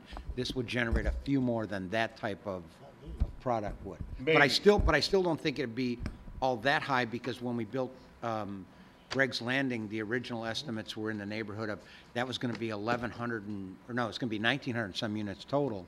And the figure that everybody kept worrying about was that it would be, how many kids per unit, and we tried to estimate it at about a half a kid per unit, and actually it's wound up being, the last time I saw the numbers, it was below 0.4. So the higher end stuff has not been generating as many kids, which is kind of interesting. Which is great. And a lot of the estimates have been very accurate that we've looked at as well. What I'm asking is that as this continues on, that we're a part of this conversation, in that the number of students that we have in our current district, we are very much at capacity. We've had our architects come and look at our capacity in their school use, in the usage of the buildings, and they're saying you're at your limits. And so any new students that come in, it provides a burden on the district and how we can accommodate those new kids. That's what I'm asking for. And That's not a problem. We agreed to that, 2 months ago. But we also agreed to have your real numbers. And I'll make sure, I believe we sent them, but I will double check on that to make sure that that's the case. Well, staff doesn't know if we got them. I'll double check. I'll make sure that my I'll send it. staff, We'll not have yours. let me double check. Well, okay. I mean, Scott and I talked today for a rather lengthy period about development in general and going forward, and working and having a dialogue on developments going forward. And I think that's a very good idea, and we can definitely accommodate any kind of future development. Starting with this one and the Oaks. What's going forward from there.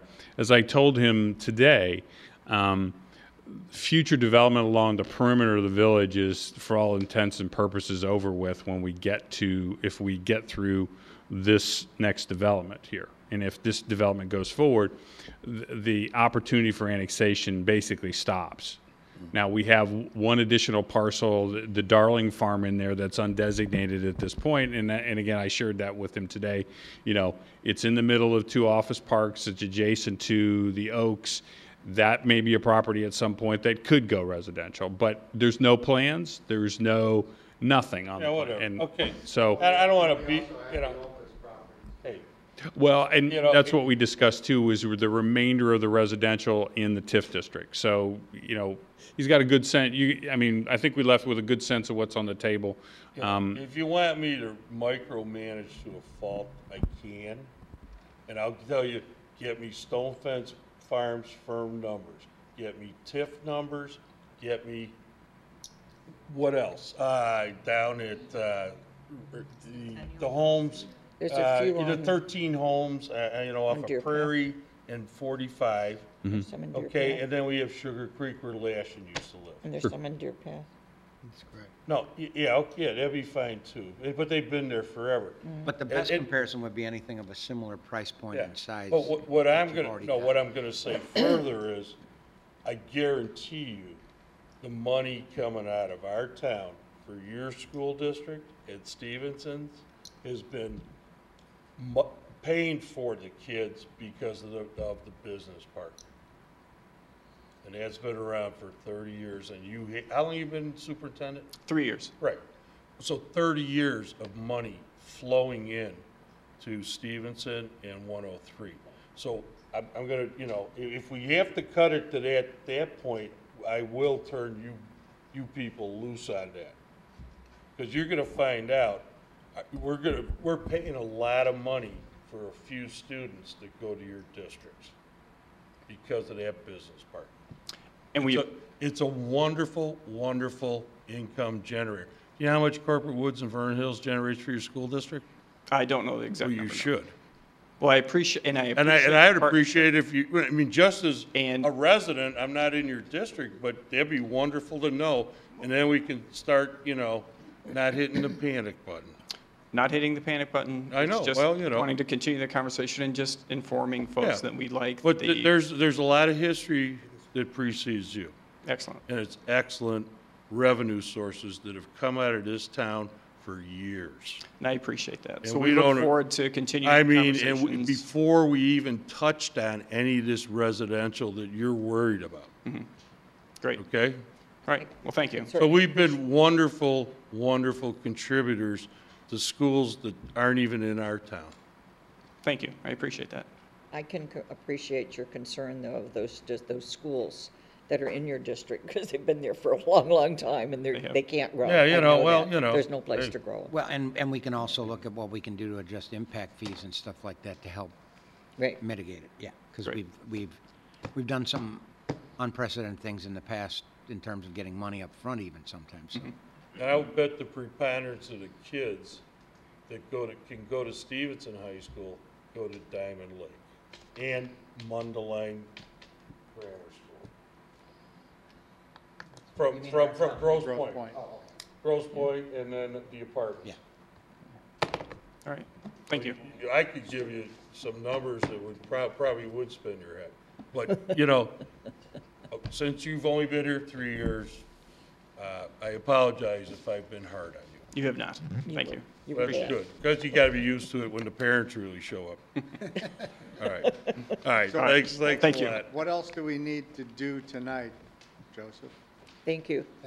We need a recommendation to direct the petitioner to begin the technical review process for the annexation, rezoning, and special use for a Just planned let unit. Bob give his speech and let Mr. Swanson go on his way and Mr. Barton back there and. You know, I was going to say, go why don't through you just do it technical for me? review. You're doing great. Go through technical review and we'll get the ball rolling. I mean, it's a nice project. Thank And you. I think, Thank you. I'm not gonna speak for everybody up here, but I think, you know, if you've looked at it like I have, and I'm sure the board members have been diligent about looking at it, it's a nice project. It's just, you know, like any project. Like any got project, issues. right. you know, that Right. hopefully we could all get over those issues. And I like your redesign So, from Mr. when Swanson, we originally met. That's nice. As village Oh, I knew attorney, you would. as a village attorney, and this is my speaking part, it's concept review. You get a sense of what the initial reaction of the board members are. Mm-hmm. It's not binding in any way. You could get to the end of the process, you might get all no's. I'm not suggesting that's going to happen, but this is just a preliminary reaction. It's not binding in any way. I understand that. Good. Okay, that's it. That's about it. Yeah, you know. Thank you. Hey, Happy New Year. Happy New Year to you. Thank you all. Thanks. Jim, did you enjoy this process?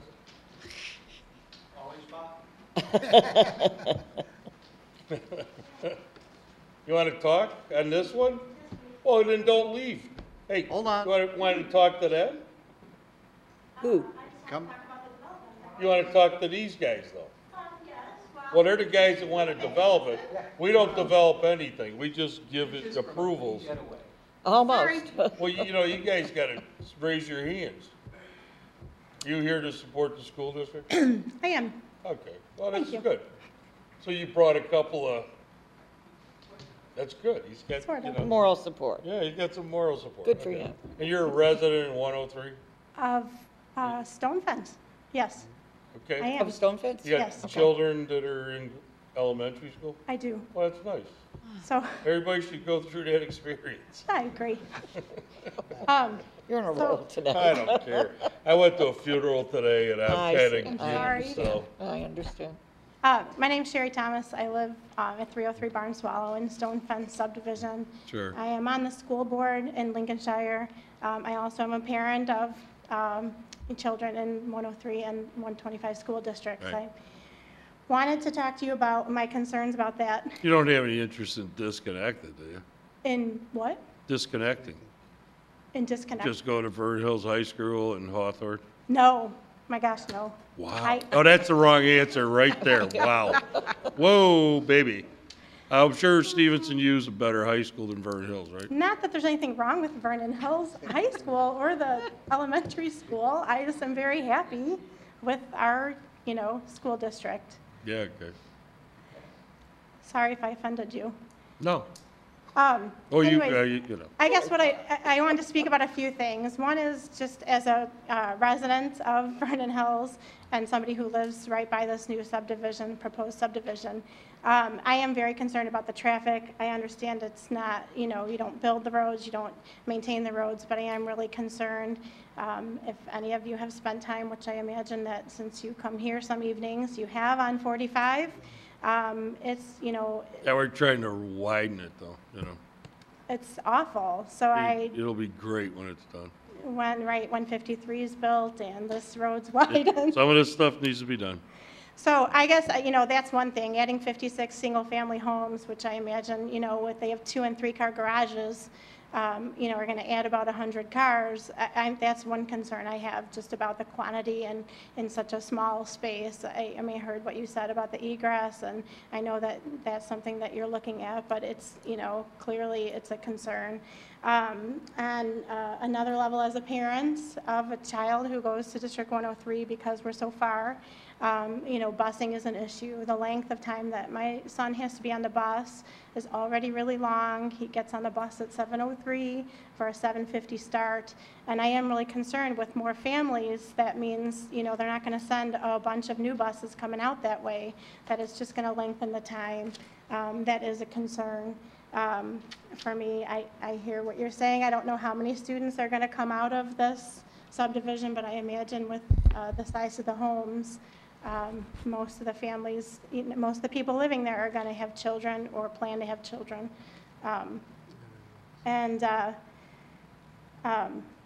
And I just think that the more kids in a school district in general, even if you're looking at, talking to 73 as well, that, it's an impact when you get more kids in a classroom, that impacts negatively, the teacher time per student. And in 103 in particular, like Dr. Warren said, we're at capacity. I know we're looking at it. I appreciate that they're willing to work with the school district, because that was different than with the Oaks. But it's definitely a concern. So I just want to reiterate the needs for us to work together. And then the other concern is about the split. I think that somebody had brought it up about the subdivision being in two different school districts. You know, that's a concern for those kids just in general. That makes it difficult. So We'll make sure they go to Vernon Hills High School and Hawthorn, Hawthorn School. that would work. Is that, you happy about that? If you get 5 homes that don't impact 103? That don't impact one. I think, you know, to have a home be in two different school districts is really difficult. Or we'll just flip it to 103. What the hell? I just wanted to share my concerns. This is kind of refreshing. We haven't had conversations like this in years with anybody. We obviously go through these machinations with every subdivision that was ever built in the town, including yours. And we have the Naperville ordinance. You know what that is, right? No. Okay, Superintendent? Want to explain it? It's a way to look at the numbers of students that come out of a certain subdivision. They have a formula that they run it through, and then you can predict how many students come out of a certain. But it's an impact fee. That's how they decide impact fees? Well, it's impact fees. Right. And this community has always looked to the best interest of every school district that is part of this community, which is multiple. And we can't draw the lines, because if I could draw the lines, I would carve out corporate woods in a heartbeat and have all the revenue go to Vernon Hills High School and Hawthorn District 73. Just for the record, since it's in our town, That makes sense. Anyway, and then your taxes would be higher. Right. Living in Stonefence, so, Do you, Okay. I'm sorry. Can I ask you a question? Do you know what time the bus actually arrives at school that your child rides on? I think it arrives at school close to 7:40. But at 7:40 on a routine basis. That's okay. So they're actually on the bus about 37 minutes. Right, regularly, right. I agree. I mean, I understand your concern for them only being on the bus 37 minutes, but I know you're aware that the state allows them to be on the bus for an hour and a half. It's frightening, but it is allowed. Right. I don't know of anybody that Right. does that, but it is And I guess, allowed. the other thing I just would add along that vein is, it's not, I wouldn't say that our bus is the one, my son's particular bus is the one that's the longest either. Oh, believe me, I've been on Right. 45 during rush hour sometimes. Well, so I you know what, understand. you're on the school board, so is the other lady on the school board Yes. too? And I would strongly encourage, your superintendent who's in the room to share is he shared these numbers with you already on the TIF district that he sent to us? Not those. That we but don't know numbers if we coming out have of yet or other not? subdivisions. You shared this with the board already? Yeah. Oh, okay. Well, why don't you share it with them? He's only been here long, stop picking on him. Well, I'm just, okay. All right. Anything else, please? No, but I appreciate your time. All right, thank you. Thank you. Thank you. All right.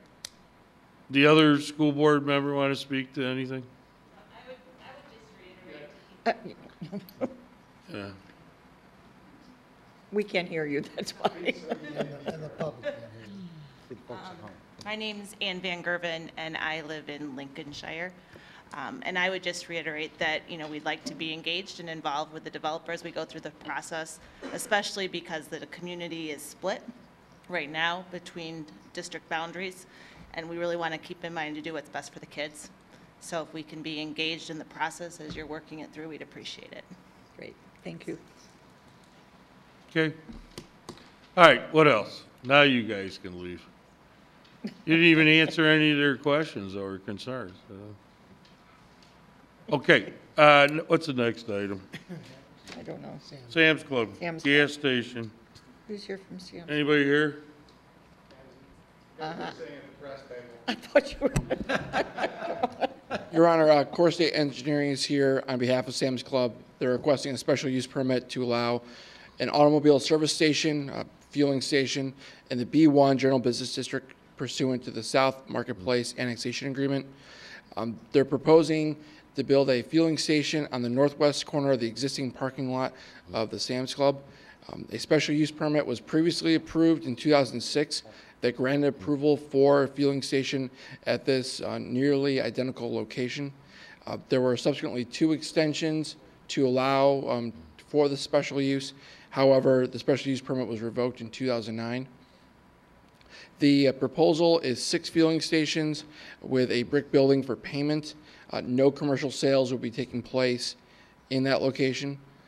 The construction of the fueling station will result in the removal of 88 parking spaces. However, the petitioner has indicated that 100 parking spaces will be reallocated for Sam's Club on behalf of Mid-America Management from the property to the north. If the committee whole feels this use is appropriate, the proposed location is recommended that Core States Engineering be directed to begin the technical review process and appear before the Planning and Zoning Commission for a public hearing at a date to be determined. And the gentleman's here on behalf of Core States to answer any questions. Good evening, folks. I'm Stephen Maloney from Core States Group. We are the engineer and architect for this site. So I got just a little quick presentation here for everyone. I know we've all been here for a while. So as you can see here, our site is just up in the northwest corner of the existing Sam's Club parcel, right up along the frontage road here. We just go ahead. So just a quick overview, just like Joe had said about the project history, originally approved in '06. However, as we all know, the economy started to go south for a little while. It did not become conducive to Sam's Club to build most of these fuel stations, so they kind of went by the wayside. Things are picking back up. Sam's Club sees a need for it in the town here, so we are going to try to move forward with a new design. So as you can see here, this is actually the original approved site plan, and this is our new approved site plan, proposed plan, sorry. As you can see, there are a few differences, and there are actually reasons for that. We just didn't do it for the heck of it. Namely, so if you look at the original approved plan back from '06, your first issue that we saw that could use some improvement was we did end up with a little bit of isolated parking that we feel would be underutilized and cut off from the rest of the Sam's Club. As you can see here highlighted in the red. That also leads to some unsafe pedestrian access from those parking spots right through the fueling station there. Obviously, we don't want pedestrians walking through the gas station. And lastly, there was a little issue with mixing of traffic between vehicles getting to and leaving the gas station with those getting to and leaving the actual Sam's Club store. You get, people going, coming, and a little bit of congestion happening. So to alleviate all those issues, we went with this new site plan. As you can see, we took the entire layout and we pushed it all the way up into the corner, creating essentially more or less a out parcel for this site. We removed the isolated underused parking spots that you can see in red there. Those are no longer going to be there. We have also reduced any mixing of traffic just to this small area here, where essentially anyone in that area will be going to the gas station. In general, we feel that this creates a much smaller impact on the overall store. And some of the other small changes happen here due to just standard changes from Sam's Club fueling stations. They've been at this for a while now. So through experience with other stations, they were able to refine their design and layout. So we had to incorporate that into our new site plan. So that's kind of just a layout of the overall of the actual layout. One of the other issues that is going to happen, as you can see this little progression of red arrows, is the fuel delivery. I know this was a concern from staff. We are proposing for the fuel delivery truck to come in through what would be the exit for the fuel station, loop around the site, and leave back out into that frontage road. Now, there is an actual reason for coming in through the exit, and that's due to industry standards where fuel trucks only deposit fuel into the tanks from the passenger side. So given the way the site is laid out, where the fuel ports are on the tank, the truck actually needs to come in so it's just north of those tanks. Otherwise, you'd have to run fuel lines under the truck, which is a very unsafe condition, or you would have to back up the truck, which is something that is another industry standard that is very frowned upon because it's just an How many unsafe. acres do you guys own there? I have Terry Roberts with me. He's the actual. Whoever you got here, bring them up. Sure. Terry, do you know how big the Sam's Club lot is? Yeah, what's your footprint? You mean the actual? Your footprint of the store and the lot. What do you guys own? How many acres? I'm not sure how And many. you're with who? I'm Terry Roberts. I'm real estate manager in their special projects area in real estate. For who? With Sam's Club. Okay, Walmart. who's the other, is there another guy back there? Yeah, he's actually the store manager of the Sam's Club. So we brought him in just as. Well, okay, for example, I'm gonna segue to like a Costco site. The one that exists like in Lake Forest. I mean, that's like, you guys have been there, right? I have not been to that Costco, no, sir. Oh, you guys don't live in this state? No. No, sir. How about the manager? Has he been there? Have you Well, been? why don't you boys are you in town for a day or two? Why don't you go take a ride over there? I mean, there's an inherent problem here because there's all kinds of stores, obviously, other than Sam's Club. Of course. Yeah. Where's the store? Milwaukee's up here. I know. Where's the store? Sam's is right here. Right here? That ain't enough. It's not enough. I don't know, board can talk amongst themselves. Let me start because the permit that you got back in 2006 was a 5-to-1 vote. You're looking at the one. Yeah. That roadway, if you could rebuild the entire roadway that runs north-south parallel to Milwaukee in the property there, turning that into a 4-lane roadway so that there's better flow of traffic, I wouldn't have a problem. But I do have a problem, especially adding another entity right on the roadway because of all the fast food places and all the other things that are lined up in the outlots there that are right on Milwaukee Avenue. The only reason I'd give this any consideration is if you brought me the financials and said, hey, we're dying here, Costco's kicking our butt, and this is going to change the dynamic here. So if you bring me those numbers that tell me that, then I'll think about it. But other than that, I really can't get excited about this particular improvement.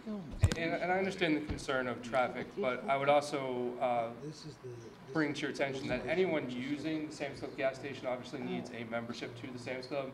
So more than likely, someone going to the Sam's Club is already going to the... Which was another problem, especially during an earlier period before Buc-ee's took over and provided gas, the nearest gas station to 94, 294, whatever you wish to call it at this juncture. And this would have been the closest one prior to Buc-ee's really opening and renovating the existing operation, and that was a problem because I really wanted to see Isn't this the road? better gas station, which we got with Buc-ee's now to service that. So this is just really an amenity for Sam's Club to help your business. I understand that. You're looking to make it a destination so they can get their bread, their milk, all their commodity items, and get their gas and not have to stop anyplace else, making Sam's Club that much more advantageous. Given that, I need to see what that really means in dollars and cents to you and then back to us from our sales tax revenue. I would just note that the good information. architectural elevations that are being proposed is all brick, in keeping with higher quality that was looked at with the approval of the Buc-ee's, and with the color elevations will match the existing Sam's Club building. Well, what is this, like, just, you pay at this window and you can't go in, this isn't... Yeah, the actual This kiosk isn't a that- convenience. No, sir, it's about 800 square feet or so, and it's strictly that Did you building- buy anything other than gas there? No, sir. No. The kiosk is strictly for use of the attendant there. There's a bathroom for him in that building. Yeah. But there's no commercial retail. Most of these people are just gonna do the credit card and they're gone. Yes, sir, that is correct. And you got to present your Sam's Club card in order to purchase the fuel, correct? Oh, to this guy? No. No. At the tank. The way you purchase fuels, you have to put in your Sam's Club Right. membership card, and then your form of payment, whether it be a credit card or Yeah. your Sam's. So you credit might card. not interact with an employee of Sam's Club at all? No, so he's there just in case if the pump stops working, Yeah, or just sure. someone to Have a be there problem on with site and your monitor card. what's happening. Okay. Yes, sir. So, Do you know how, Trustee Schultz, there's nothing in this for us. Well, no, there's additional This sales is tax about revenue. running in for their bread. sales tax? Yeah, well, a lot of people will do that. I mean, you know, Really? they'll buy 4 or 5 loaves or whatever and Oh, freeze okay. it. Well, but maybe just a comment. I'm just In all, not going in for a candy bar. Go for it. Sorry. the reason for this is competition. Right. And it is consistent with large box development like this throughout the country. Yes. So this is, as Trustee Schultz indicated and as the representative has indicated, you're driving more traffic into this store. Will they be able to technically measure that for you? I don't know. And I'm not sure. can. Well, I bet they I don't know. Well, they'll- So, I'm guessing they can. I'm leaning towards but they my can. point is that the idea here is to drive more traffic and be competitive with Costco. Because Costco, from what I understand, is about 20% to 30% above what they had projected in sales, which means that store over there is doing about $130 million of Because it's on sales. the tollway. No, tollway, yes, but they're intercepting the traffic coming from Lake Forest that was coming to Sam's. Well, that's why it's there. Yes. Right, no doubt about it. But it does impact our Sam's. Yeah, well, and our Sam's does, well, it's top secret, right? What do we do in sales at Sam's Club in Vernon Hills? That too hush hush? Well, You know, yeah, I wouldn't be able to You gotta speak call- to that, but what do you gotta call, Hope? Oh, that's You where gotta call. Clinton's from, that's right. You gotta call, Bentonville. what's the town? Bentonville? Get on the hotline. You go out and cabal out there and let's get the sales. I don't think you can get I wanna anybody get at 9 out of here. o'clock at night. Okay, all right. I have a- You know, go ahead, Barb. For the manager, do you know how many square feet your store is? It's 136,000. 136,000 total? Total. Thank you. Okay, Trustee Schwartz. I did vote for this in '06, and then over the past few years, going to Sam's probably 3 or 4 times a week, I thought and realized the error of my ways, because the traffic over there is crazy all the time. And I thought many times, thank God there's not a gas station here. So as much as I would love to see one there, because I don't want to drive to Costco to get my gas, I do all my shopping at Sam's, but I'll go to Costco to get the gas. Way too much traffic. I think it would create more problems. And again, I would lean more towards the gas station is probably not going to generate too much more traffic because anyone going to get gas is going to Sam's Club anyway. Well, like he said, it's driving traffic towards the Sam's, and I don't want to drive more traffic towards that area because it's already crazy. Ooh, but Just that to note means that the gas station will overall only be able to be revenue. utilized by Sam's I just Club put it for a members. stupid sign. Yeah. All right, so, and what's, Trustee Cook, I'm sorry. The only difference I can see, and from what was approved originally, it wasn't as far north on the original one, was it? Yes, sir, that's correct. It was down at the bottom of the. Right, and the reason for that, if you look at the original approved plan, Yeah.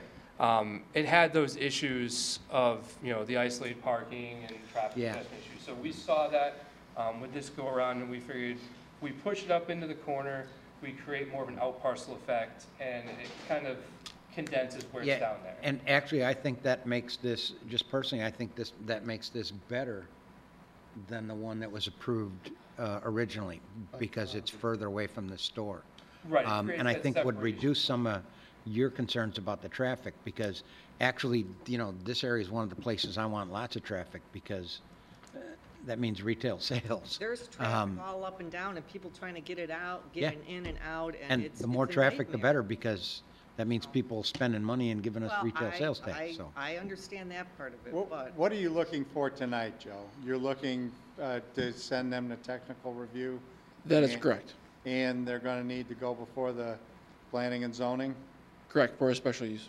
I got no problem with allowing that. Let the process. What's the standard discount? I mean, you know, does it, if it's $5 a gallon, how much cheaper is your gas gonna be? Well, with it being on the members only, I mean, you don't really see the discount on the dispenser or at the pump. It'll be competitive with what Costco's selling fuel for. Costco's 10 to 30% a gallon cheaper. It's substantial. 10 to 30 cents or 30 cents, right. not percent, it's cents. Okay. All right, any other comments or questions here? So I guess the big Well, so concern- all we're looking for is to send it to technical review. That's correct. Which means, Bob, it's your turn. It's my two speaking parts in one night. It's wonderful. Boy, you're excited. Concept review, it gives you a sense of the reaction. You take the comments you get. It's not binding on the board in terms of their final vote, but it's intended to give you a sense of kind of where you're at in terms of your decision to move forward or not move forward. Right, and it seems like the major concern from the board is the traffic that's going to be generated from this. If we were to provide some kind of traffic study that shows what the actual impact, that could possibly mitigate some of the board's concerns. If you sit out there for a day or so, all y'all, Right, Just watch the traffic. enjoy it. What do you think, Dave? Spend some time. I haven't put a lot of thought into this, but I'm looking at where they're proposing the gas station. Actually, I would move it further east and get it away from the frontage road, which has all the congested traffic and all the traffic movements. Where would you put it? Now you're taking it two spaces away from Right. people who want to park and get in the store. And when it's cold, Dave, that's important. Well, not truly that far north, no. Actually, that far north, you're beyond the front of the Sam's building. That's right, but you do have the other building where it's right there. It's actually vacant currently, but. As a traffic engineer, I'm just looking to push the problem away from the frontage road Okay. and generate sales for the village. Away from the, what? I And missed somebody who's that. trying to cure the wants to push obesity away problem in from- America He by wants to push it putting closer to the building, but parking further spaces north. further away. Exactly. You So can't put it if you further look at the north. arrow, he's referring to pushing it further to the right from where it is right I know where you want to put it, but why he's do you, saying where do further you want to right. move it to? I would like to move it further to the east, closer to the buildings, to get it away from the congested area. The congested area is Chipotle and those different restaurants. The north-south frontage road is where all the congestion is, those different turning movements. I'm just, you know, this is off the cuff, but I'm just saying if you moved it further away from there, there may be less traffic circulation issues. Now, That's- when it you would- go east, wait. would it be east into the north of their own property line, or put it in the middle of the lot? I'm moving it further to the east, closer to the building, that they are not going to want it that close because people want to be close to the building. But I'm saying get it away from the frontage road. And What I if would, we moved it further south, put it on the southern, southwest corner versus northwest? I would agree We can with look that, at 'cause different right options. where you got it, that's where all the traffic and congestion and craziness So if we is were to move going it down on. to the south, that possibly. Back where it That was could possibly in be. 2005. No, I meant like, No, instead of it a little bit, all the way down to the other corner. There's one lane off. Unfortunately, my aerial doesn't go that far. Getting closer to like Coles, but on your property. Exactly, closer down to where Coles is, yes, sir. Your Honor, what we can do here tonight is we can always have them submit a revised concept plan that we can review All right. at the staff level, and then Okay, why don't we let Bob do his thing, and this lady in the back had a question. Yeah, I was just gonna bring up the same thing. Your biggest issue. You need to. We can't hear you. Yeah, you're Come up on, and. you're on TV. Not that I'm appointed. Want to but- state your name for a record, please? Laura Smith. Come a little closer to the mic. There you go. Try Laura it again. Smith. I'm a Vernon Hills resident. I live in Stone Fence Farm, so also a 103. Well, that's why you were here, really, right? Yeah, but I looked at the whole agenda. The biggest concern, I agree with trustees Schwartz and Schultz, the biggest concern is right where that little red car is across from Chipotle. I go in and out of that area a lot, so you guys do need to go No, that's experience correct. this. I don't think the issue, you move it a couple, parking spots east, you don't want people going across there.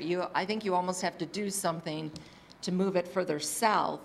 And I think by watching the roads, it is absolutely crazy. I've seen accidents there. I've seen a lot of craziness plus pedestrians who park in the spots over near Sam's to run over to Chipotle. So trustee Schwartz, I know you're familiar with that, and I just think this is adding a lot of problems. Or a turn lane like you talked about, something extra. That little curve Is crazy. And it's a little bit blind, Yeah, that's a too. good point. So I really think having an egress right there. When I'm driving there, it's a lot blind. Yeah. Bada bing. So, just, that's just. I gotta go into closed What session. if you, what if you? Thank you. It's suggested to think about that where she pointed out the little red car. If you close that aisle there, and there's somebody to my right over here, I'm sorry, I don't remember which one, said that But it is, this is a bad open spot. up This is traffic. where your solid line is for that first aisle Gives you the finger. to the east of your fuel station, open that up right there so that the traffic could go in and out of Oh, there they for do? the fueler, right? Because Well, they then can't- the fuel station. Well, they can't see what you're pointing to. Oh, That's right. he knows what I'm talking about. Would it be okay if? That would I solid come line around going just to- across, if you open it straight out there, your fuel truck could still come in, around, into the station and back out of there. No. Correct? Ooh. I got a little dizzy there for a second. Right. I'm sorry, so Just keep in mind, the existing proposal will cause 88 parking spaces to be removed. So changing the location farther to the east or farther south will likely result in an increase in No, I'm not eliminating changing the parking location. I'm just closing one aisle and opening another one. Getting it away from Chipotle, moving it further east and north. You know what I'm talking about, John, right? Okay. So the drive out going It's east-west, just- just south of the gas station that's open, Where the close red that. car is, close that aisle off. Mhm. So traffic can't go in and out of there by anybody going in and out of there. Go up where the solid line, up now. Come to the right. Keep going, right there. Making Open through. that up I think so the that only- there's an egress, ingress there. Right, the only issue with an egress there is the way the site is laid out. Everyone's gonna enter on the right-hand side, go through, and then they have to loop back around. So it would make more of a racetrack effect, opposed to just an in and out. I'm not sure that would be true. That would be a You can question change the for, orientation of your building. where'd he go? Oh, for that gentleman. Oh, well, look at that. You guys have been there at lunchtime and looked at the site and figured out how this would all work, or no? I've been on the site, I was there this afternoon for a while, and sat out in the parking lot and kind of watched what went on. I was there back in the fall and basically sat up there where the canopy would be and watched the traffic flow. And, yeah, it is busy, but I would suggest that you absolutely talk to Dave and get his input on that. He could help you with a lot. But like Jeannie said, you really need to visit that site during the busy time so that you know what's going on over there. But it's just a Oh, thought. we would love a gas station there. Yes. That'd be great. but one of the things that we do Right. when we select locations for this, I mean, we try to go to the areas of the parking lot on these existing clubs, try to go to areas of the parking lot that aren't being utilized for parking. And this is the area that's really not being utilized for parking. Yeah, Sure. it may not be, but it's just. Yeah, But traffic. just by the the traffic that's around that site, if you would take that into consideration. Okay. And like I said, talk with Dave tomorrow. He can certainly guide you a little bit on that. That's fair enough. But like Jeannie said, we do want a gas station there. Okay. Because I agree At with least what I they've do. said. I think directing more of the traffic east and not letting that little corner come out there would solve part of the problems that we've been talking about that little curb there. Right. It's just tweaking. Just something to think about. And it would make people who maybe just came for gas think about Force going them, back funnel to them back Sam's, into the traffic. funnels them back towards Sam's, yeah. Right, right. Definitely. Thank We'll you. definitely take all that into consideration when we move forward, and hopefully we can come to a consensus with the board. Sounds good. Thank you. Thank you. Thank you all for your time, and have a good night. Thank you, you too. I got one last question. Do you know who the owner of the St. Louis Rams is? Unfortunately, sir, I'm from Boston. Okay. I believe it'd be Stanley Kroenke. Who is it? Stan Kroenke, That's the right answer. And he's married to who? Bud Walton's daughter, You got it. Nancy. Yep.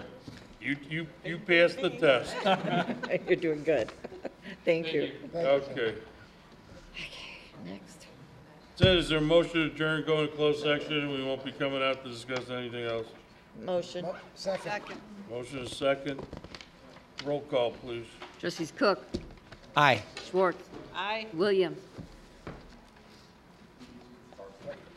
Aye. Hebda. Schultz. Aye. Markberg. Aye. Aye, aye, aye, aye. Is that it?